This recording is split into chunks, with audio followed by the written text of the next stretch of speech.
Bonjour à tous. C'est aujourd'hui que nous adoptons le budget 2021 et le programme triennal d'immobilisation 2021-2023.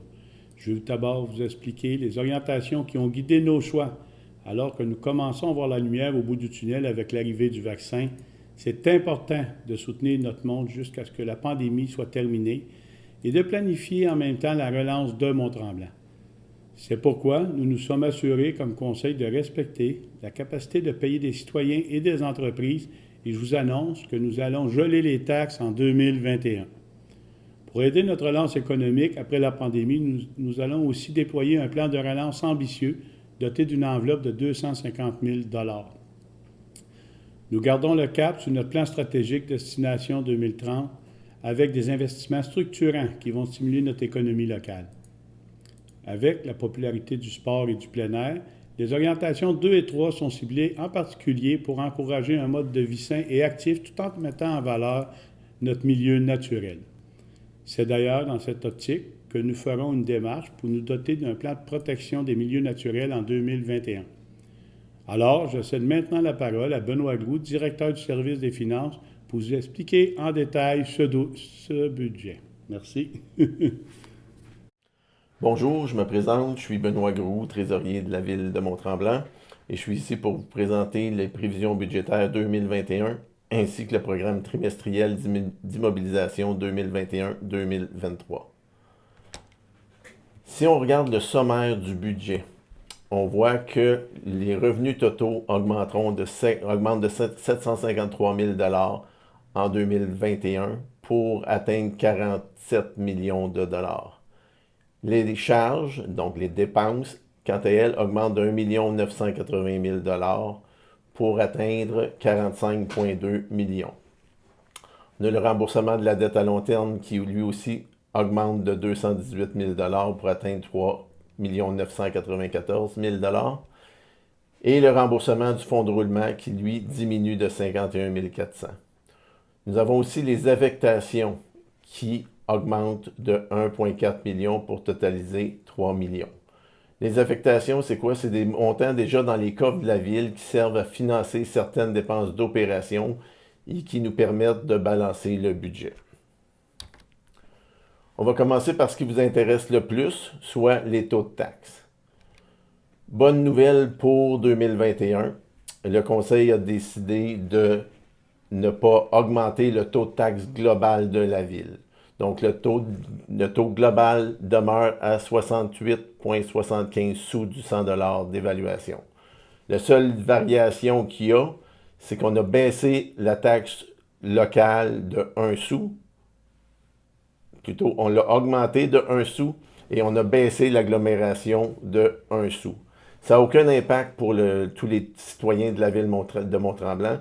Le seul impact que ça a, c'est un impact positif pour les citoyens de Lac-Tremblant-Nord qui, eux, voient leur compte de taxes baisser de 1 sou. On parlait des taxes résidentielles.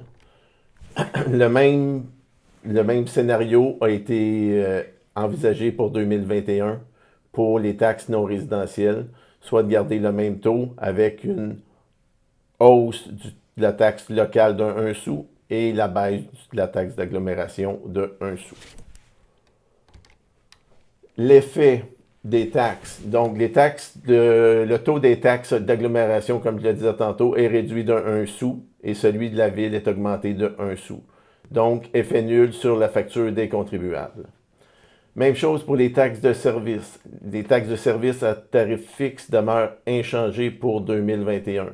On parle ici de contrôle des moustiques, services d'aqueduc, collecte de matières résiduelles et certaines autres taxes il n'y a aucun changement dans les montants. Il y a la taxe sectorielle de la dette des pôles villages et centres de villégiature Mont-Tremblant qui est venue à échéance en 2020. Ce qui veut dire que cette dette-là ne sera plus chargée sur le compte de taxes des contribuables de ces deux secteurs en 2021. Exemple, une résidence du pôle centre-ville d'une valeur de 250 000 $ ne subira aucune hausse de taxes en 2021. Par contre, une résidence du pôle village d'une valeur du même 250 000 $ verra son compte de taxes diminuer de 38 $ en 2021, soit une baisse de 1,8 %. Si on regarde en détail les revenus de la ville, donc les revenus de 47 millions de dollars au budget 2021 sont composés de taxes foncières. Les taxes foncières augmentent de 1 076 000 $. Ça, c'est en fonction de la nouvelle richesse foncière de la ville, qui, au cours de l'année 2020, a augmenté de 149 millions de dollars, ce qui est quand même très considérable. Et c'est vraiment la seule chose qui fait varier les taxes, étant donné que le taux global demeure inchangé. Les autres taxes, qui sont les taxes de secteur, d'égouts, d'aqueduc, on a une diminution de 469 000 $. Les deux principales raisons, c'est comme je le disais tantôt, la taxe du secteur de Mont-Tremblant, du secteur Mont-Tremblant qui est venu à échéance en 2020, qui fait en sorte que les revenus vont être moindres et les dépenses aussi. Et il y a la fermeture du centre d'appel d'urgence 911 en septembre 2020, qui fait en sorte que la ville ne reçoit plus les revenus de 911, ce qui représente un 300 000 $. Les autres revenus augmentent de 100 000 $, expliqué par la plus grosse augmentation, c'est l'augmentation, on a augmenté au budget 500 000 $ de droits de mutation. Donc, notre budget passe de 3 millions à 3,5 millions de dollars. L'économie va, point de vue transactions immobilières, il y en a énormément en 2020 et on prévoit que ça va continuer encore en 2021.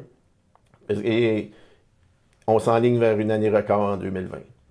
Il y a moins d'achalandage sur les routes et dans la ville de Mont-Tremblant. Donc, on prévoit des revenus d'amende et pénalités qui vont être à la baisse d'environ 200 000 $.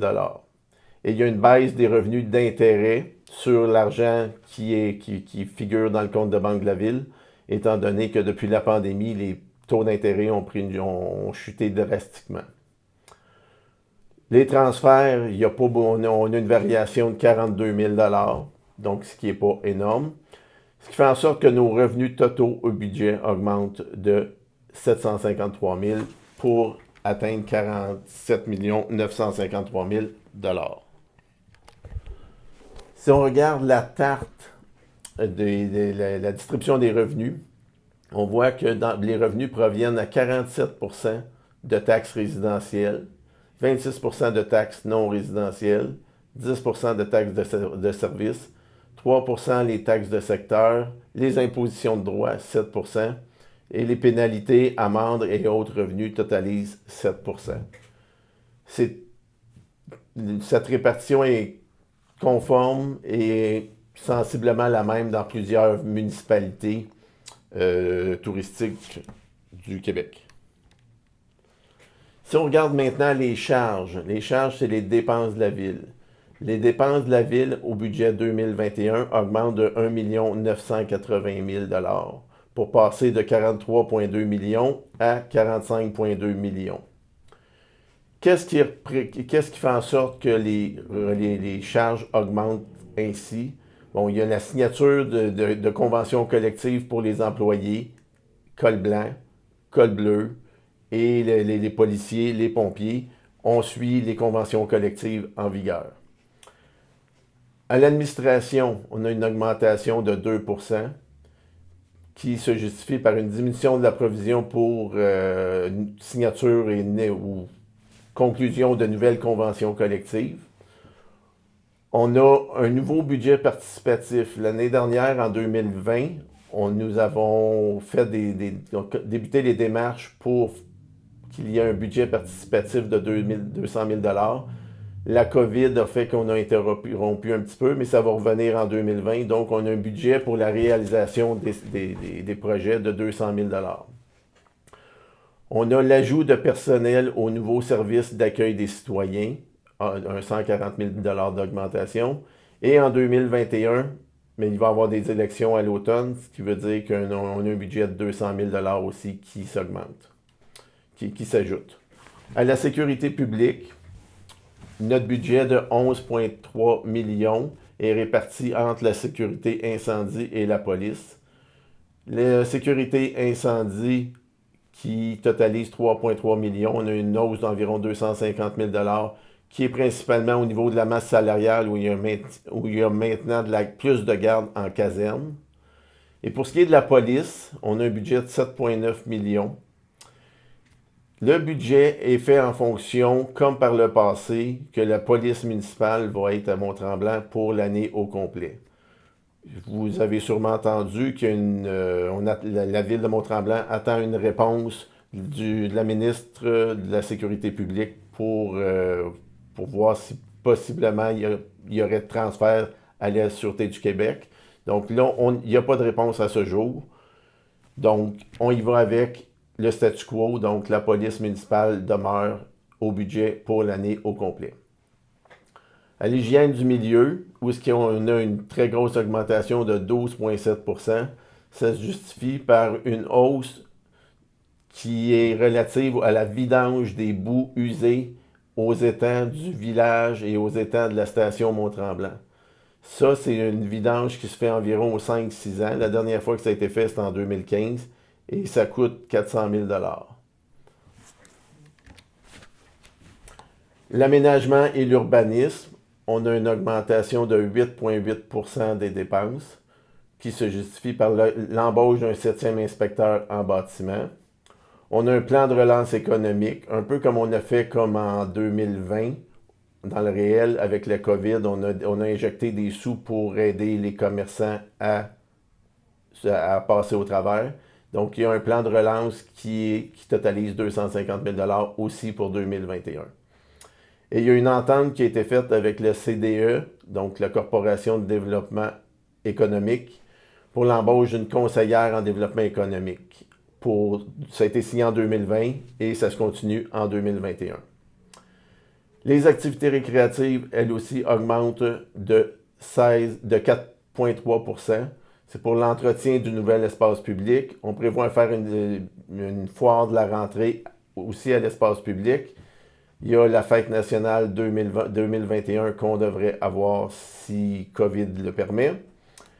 Et il y a un soutien supplémentaire aux organismes du milieu. Les activités culturelles, elles aussi augmentent de 16,4 %. On a 75 000 $ de prévus pour la programmation au nouvel espace public et il y a un 10 000 $ qui est pour la promotion du marché d'été. Si on regarde plus globalement la variation des charges pour 2021, on voit qu'en 2020, nos charges totales étaient de 43,2 millions. En 2021, elles sont de 45,2 millions. Donc, augmentation de 1 980 000 qui se répartissent ainsi. J'ai une variation de la masse salariale de 615 000 $ qui est en fonction des différentes conventions collectives de la ville. Il y a une augmentation de la quote-part de la MRC des Laurentides selon le budget voté à la MRC. J'ai une augmentation de 215 000 $. La vidange des boues des étangs Mont-Tremblant, village et station Mont-Tremblant, 400 000 $. Le plan de relance économique pour les entreprises, 250 000 $. L'entente avec la CDE, embauche d'une conseillère en développement économique, 135 000 $. Le budget participatif, 200 000 $. Et les élections, 201 000 $. Ces 7 items, à eux, expliquent l'augmentation de 1 980 000 $ des charges. Et je vais vous parler des dépenses incompréhensibles. Les dépenses incompréhensibles, c'est celles qui sont pratiquement fixes. À la ville de Mont-Tremblant, nos dépenses incompréhensibles qui comprennent la masse salariale de 22 millions, la quote-part de 2,8 millions, les subventions et contributions aux organismes, 2,2 millions, le remboursement de la dette, soit capital et intérêt, 5,1 millions, et les services publics de téléphone, électricité, gaz naturel, la poste, ça nous coûte 1,5 million, les assurances, 472 000 $. Donc, nos dépenses incompressibles représentent 34 millions soit près de 75% des dépenses totales de la ville. Et c'est ce qui mettrait fin à la présentation du budget des opérations. On passerait maintenant au programme triennal d'immobilisation 2021-2023. Le programme triennal d'immobilisation pour les 3 années 2021 à 2023 totalise 40,7 millions de dollars.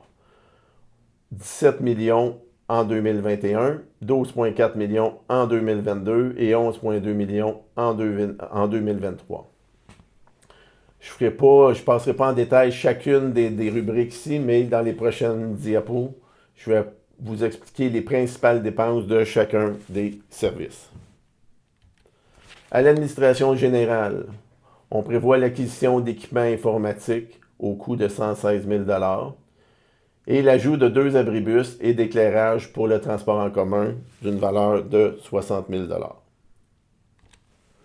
À la sécurité publique, nous prévoyons l'achat de 4 véhicules de police, 204 000 $, de 2 véhicules pour le service de protection incendie, 100 000 $, et de 12 tablettes pour le véhicule du service de protection incendie aussi, 50 000 $. Ces 12 tablettes sont nécessaires depuis le transfert du service à Coca. Les tablettes qu'on avait ne sont pas compatibles avec les véhicules. Dans le transport, nous avons 2 millions de réfections et pavages de rue. La mise à niveau des infrastructures au Cap-Tremblant, 1 million. Ça, c'est à noter que c'est une taxe sectorielle. Ça ne touchera pas l'ensemble des citoyens. Donc, lorsque les travaux seront effectués, bien, ce sera les citoyens du secteur Cap-Tremblant qui seront chargés, qui seront facturés pour ces travaux. L'achat d'un camion 10 roues avec équipement, 335 000 $. L'achat d'un tracteur hybride pour le nettoyage des trottoirs, 160 000 $. Le remplacement d'un ponceau sur le chemin des hauteurs, 500 000 $. Et la réfection de trottoirs sur le chemin Canne-Dehors, Curé-des-Lauriers et au pied de la montagne, au coût de 215 000 $. À l'hygiène du milieu, nous avons le remplacement du filtre membranaire numéro 3 à l'usine de filtration Lac-Tremblant, 280 000 $. Et on prévoit un mandat de préparation plans et devis et de mise à niveau d'équipement à l'usine d'épuration Centre-Ville, 150 000 $. Et cette étude est nécessaire afin de s'assurer que nos usines sont capables de supporter le développement de projets dans le secteur centre-ville. Pour ce qui est de l'environnement, ou des travaux par contre effectués par les travaux publics, nous avons la mise à niveau de ponceau sur la montée Cavana au coût de 225 000 $. Loisirs et culture, c'est là que les gros sous vont être dépensés.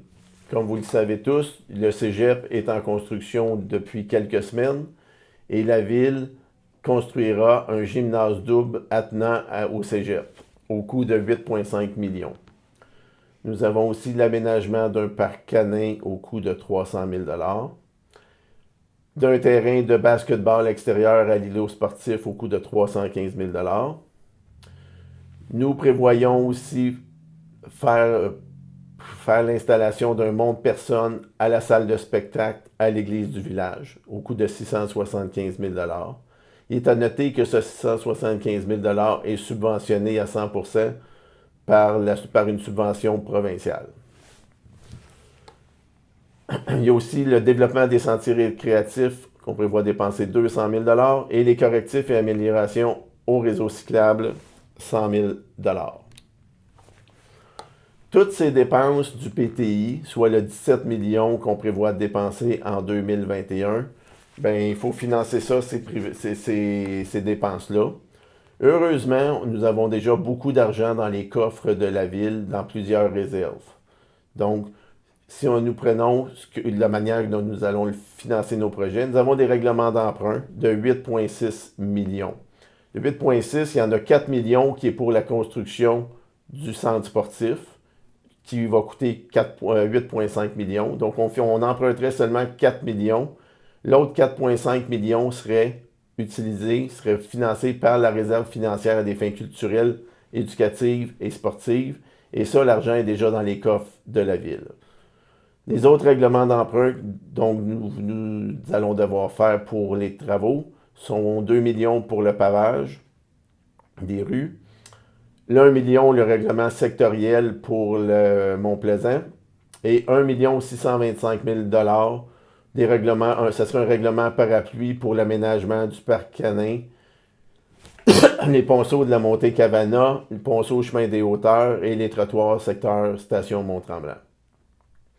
Nous avons des subventions, 726 000 qui sont pour le monte de charge, le monte de personnes et monte de charge à l'église du village, et pour les travaux, l'ajout d'abribus pour le transport en commun.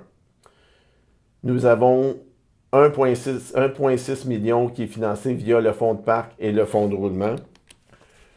Le fonds de parc va être sollicité à la hauteur de 717 000 et le fonds de roulement 932 000 Les surplus affectés, des réserves d'égouts, d'aqueducs et d'usines, nous allons piger 805 000 Les excédents de fonctionnement non affectés, 338 000 La réserve de voies publiques, mieux connue sur la réserve carrière et sablière, qui donne des redevances à la ville, nous allons prendre 120 000 dans cette réserve.